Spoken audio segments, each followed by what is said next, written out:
got that motherfucking Fed look, man. That nigga got that Fed look, man. I got that Fed look. Live TV. Truth, no lies. Astigmatism in my soul. Hey, Sean. Sean, what's up? What's up?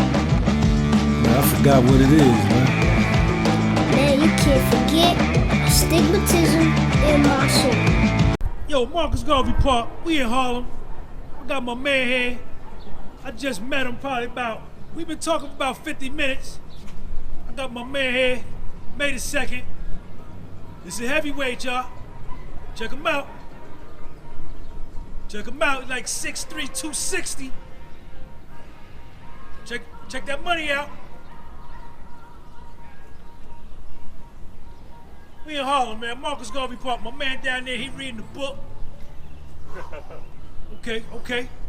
Just got off the pull-up bar. Yo, this is a heavyweight right here. Straight to the dip bar. Check him out.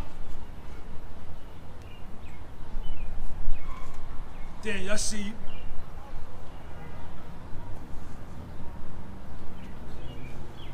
Getting that core money. Oh, yeah. Okay, hey Dan, you got some push-ups for me, man? Of course. I like doing these push-ups for a little tricep, shoulders. Okay. Upper shoulders, it's good, like that. Okay. Hey Dan, why you not locking all the way out on your push-ups? Does that matter? Well, what I do is I want to get the pump, right? Check him out, y'all. I want to get the pump. I want that blood flow. Okay. Check him out, y'all. Now, I like the blood flow. I like to get the pump, get that blood circulate in. Now I'm gonna do full extend. So I do one,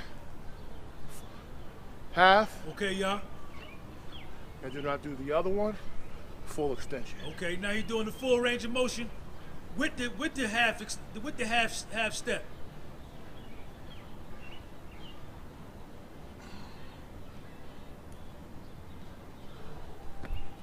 Feel good. Yo, Daniel, what's up, man? I'm feeling good, man. Feeling good. Triceps feeling good. Biceps feeling good. Okay. Feeling real good. Daniel, how old are you? 40. 40 years old. Okay. Daniel, you out in the park. It's a nice day. Is this typically what you do? You in the gym or you in the park or you both? Well, you know, typically when it's nice days like this, I like to come out, work out outside because it's clarity. Gives you a different mentality, different perspective of life, to be able to come outside in nature and work out, see other people, because you never know who you can inspire.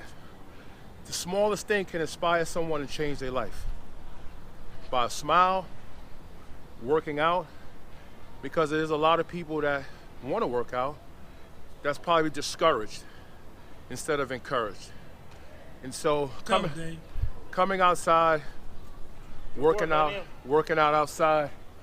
Hey, what's up, Juan? How are you? Good, I love you, man. Love you too, thanks. You know, Check them out, y'all.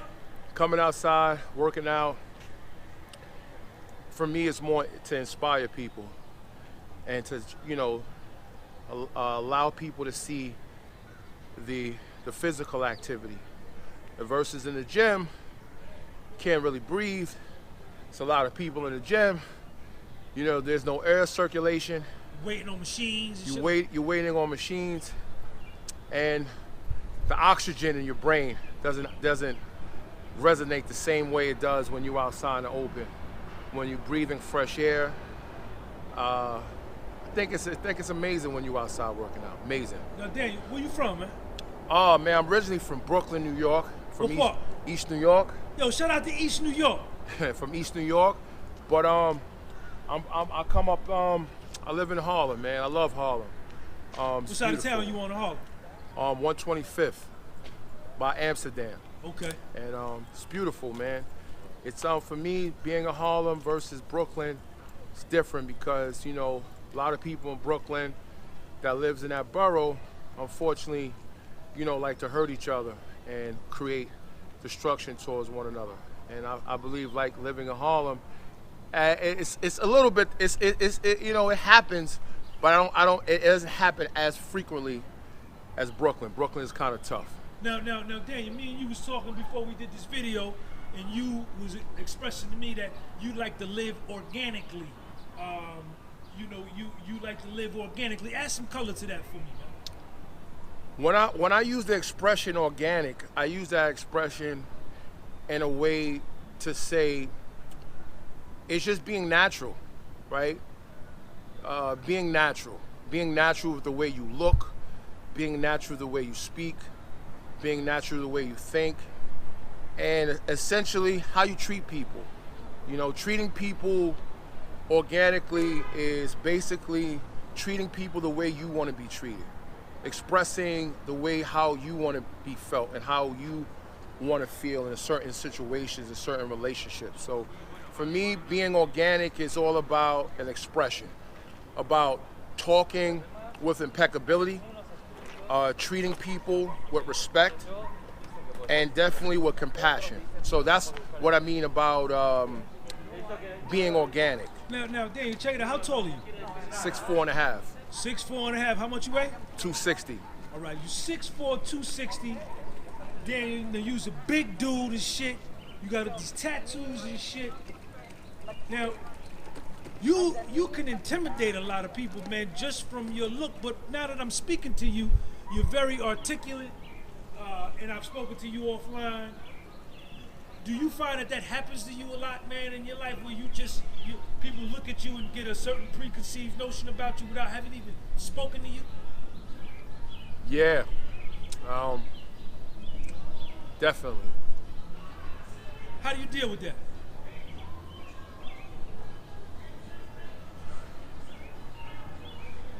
I'll be candid with you. It's very hurtful. I wouldn't sit here and play games or be disingenuous. It's very hurtful. Some people could probably internalize that as weakness. Some people may have their different interpretations about it, but it's very hurtful because, it's not about hurting people or fighting people or doing negativity to people.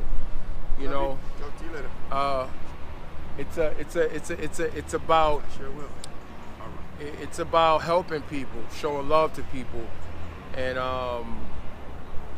working cohesively in a way that essentially people can operate a system that could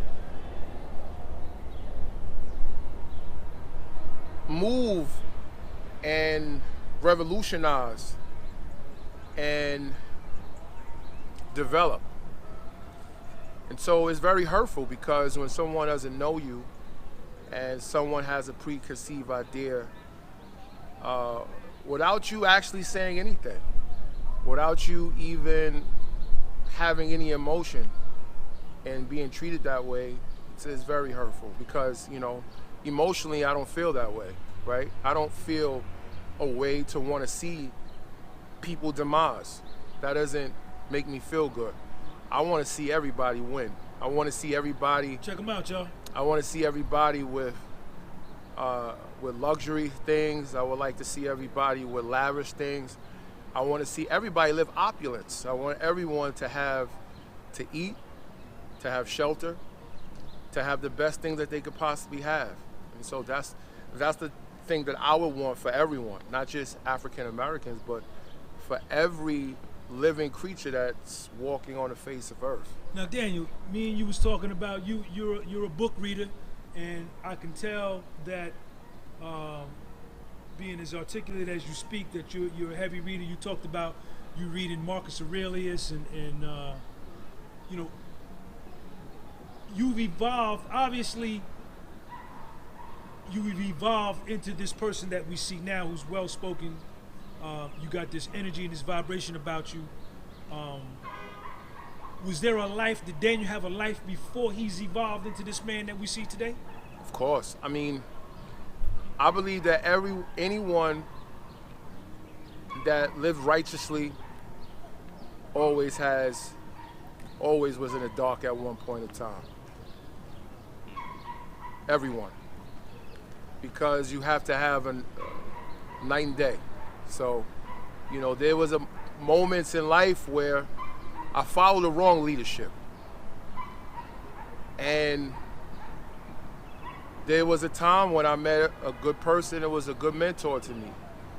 And he instilled information into my mind to give me a different option, a different way of looking at life. And from that point, I took the responsibility to say that I want to continue to cultivate that way of life. I want to continue to walk in that path and make no excuses for whatever insurmountables that I face. And so before, I used to, not be a terrible person, but I was very, selfish and self-centered. And once I started to cultivate leadership, I started to cultivate a certain level of maturity. I started to care about people. I started to care about giving back to the community. I started to care about helping people. I started to take that mindset, put into personal training, and really say, you know what, I made this declaration that I'm gonna save people's lives. I'm gonna treat people in a way that I've never treated other people before. And so that's what I said to myself, I'm gonna commit doing no matter what. Now, Daniel, check it out. Can we touch on that old life, that darker life? Well, we know that, before, I used to bounce a lot, and I used to work the club a lot. And at those times when I used to do that, I wasn't always a positive person, so that job required like a lot of toughness, right? Because a lot of times when you needed to get your point across and, tell a guy, excuse me, sir, can you stop smoking, take your hat off, those kind of things, they would be insubordinate. So, times I, had a weapon on me, and sometimes I had to deal with situations that way. And what about the street life, Dan? You got some street experience? Not necessarily street experience. I mean, I know a lot about the street, but I never really been a street person. Live in the street or really hurting people in the street. I mean, I've moved around in the street, but I never hurt people in the street or lived this hard street life, doing negative like that. But the negativity that I probably contributed was to, maybe roughing people up in a club that I probably didn't have to, right? I didn't probably have to, right, knock this dude out because he said this or bust him inside his head, with a weapon, right? I could have handled situations differently. So I realized doing things like that was really uncalled for. And it was really a bad move. And so, and honestly, I had opportunities in the past to meet these same kind of guys, and and I made sure that I apologized to them. I mean, of course, these gentlemen probably didn't forgive me because, those kind of situations, forgiving someone is very tough. But I made sure that I cleared my soul, and I made sure that I did the responsible thing, and I apologized to these gentlemen. It was just so ironic I just happened to see them again. And even though they were fearful, but I really expressed to them showed them my condolences and my respect and the immaturity of me at that time to commit that kind of negligence. And ironically, forgave me. And it really helped me out emotionally and spiritually, because, hurting people is not really essentially a good move. It might sustain and give you an instant feeling for the moment, but in long term, it really doesn't, right? Because we all gonna get older. I don't care if you're 20, you're 17, you're 30, whatever, you're gonna get older and you're gonna see life differently. You're gonna start seeing life differently. For the moment, the glitter and the gold is gonna blind you when you're 20s and your 30s, 40s, whatever, 50s. It's gonna blind you. But trust me, when you get older, you start losing loved ones, possibly, you know, things start happening to you. Life is gonna give you a whole different perspective, and you know, hurting people is definitely not a good move. Yo, Daniel, what would the 40-year-old Daniel tell the 20-year-old Daniel?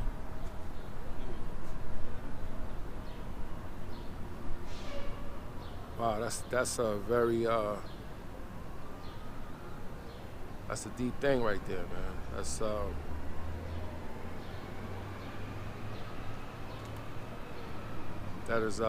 powerful.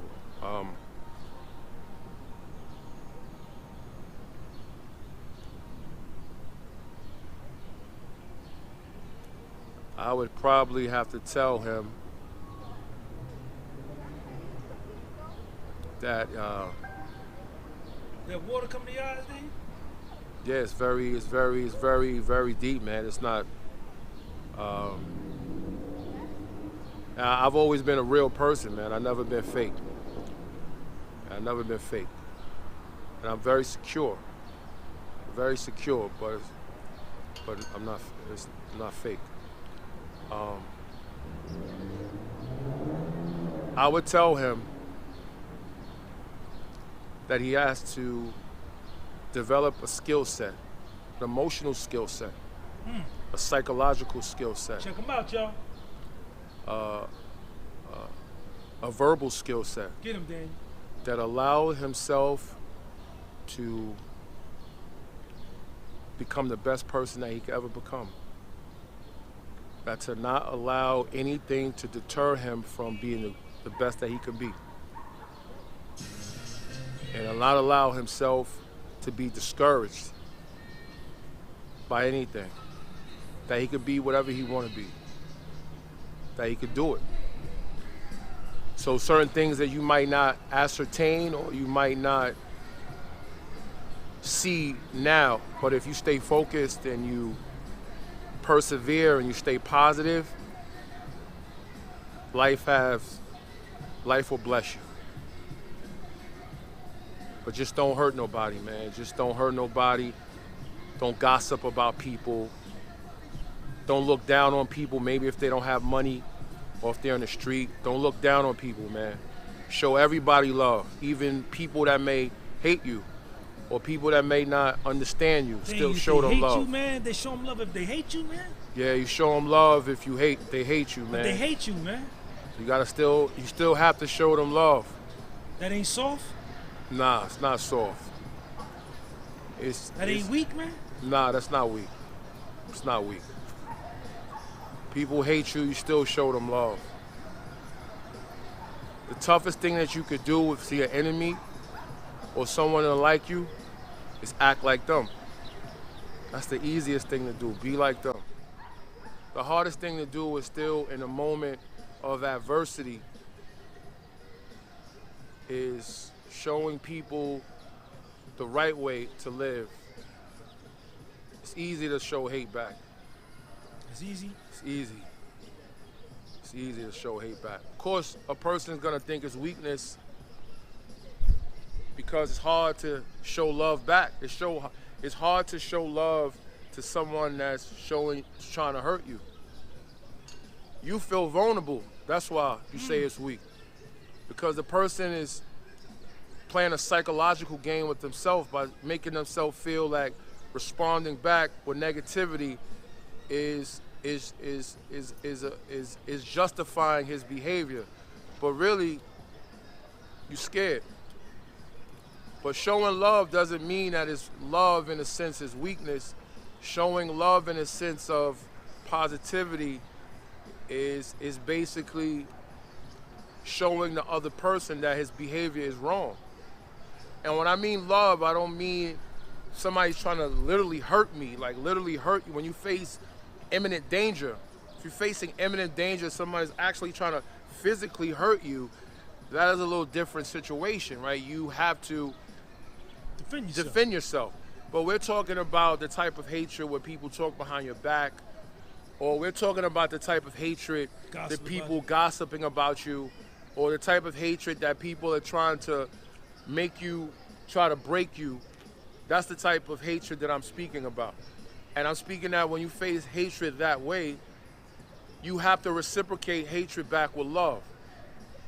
Because in order to feed your soul the right food, right, to feel good when you go to sleep at night, you got to know that you did everything the right way. Because a lot of people are miserable and they live their life with negativity because they know that they didn't do the right thing. They didn't make the right decision with themselves. They know they didn't do the right thing in that situation. Because no matter how much you act in public, in private, you know exactly you're suffering. You know when you suffer in public, in private, it's the worst. It's the worst emotion that you could ever face. When you in private and you suffering. And when you come in public and nobody can see you and you front. You got a mask on. That is another one. But at least that if you can show love to people that may not understand that aspect, when you in private, you still can be happy, even if you don't got no money, or even if you don't have the things that you want to have at the moment. You still can be happy, and you still can be a positive force to other people. Hey, Dan, you got this scar on the side of your face, man. Can we talk about that? Well, I faced the situation where it was 15 people, and so I had to, arm myself against 15 people, and I made it out, but unfortunately I got cut in my face, and that's when I was like 25, and so that's also a part of, situations that give you a different perspective, that, if you want to live, if you want to do things righteously, life is going to give you back that. But if you do things negatively, life is going to give that to you too. Life is going to give you exactly the way you live life. If you live life negatively, if you live life with regrets, if you doubt, if you have trepidation, if you have despondencies, life is going to reciprocate that right back. But I promise you that I realized that I needed to be more giving to other people. More, they don't got to give to me. I just know that I have to give more to people. I had to show people love. Some people I never known, I don't care. I still showed them love, even if they didn't show me love. Even if they did judge me, I still was allowed myself to still show them love. And everything I'm saying is just not edited. I'm not fabricating. I'm not saying this to say because I want somebody else to like what I'm saying. I'm saying this because this is truthfully what I feel. And some may not agree, and I love you still, And even if you don't agree, I still love you, and I want the best for you. And I'm saying this to say that hatred is wrong. But if you free yourself from negativity and all that, I started to see different with me. I have so many positive relationships with a lot of people that I probably wouldn't have had if I follow the negative side of life. Daniel, me and you, we talked about being in the building, man, being up in one of them spots, man. Can we talk about that? Okay. Well, listen, man, I want to thank you, man, for letting me get this interview, man. Do me a favor, Dan. Tell people, fuck with Sean's YouTube channel, man. He got the dopest channel on YouTube. Sean? Fuck with Sean's YouTube channel. He got the dopest channel on YouTube. Yeah. My brother Sean, dopest video on YouTube. My man. My brother. Appreciate you, Dan. No problem, brother.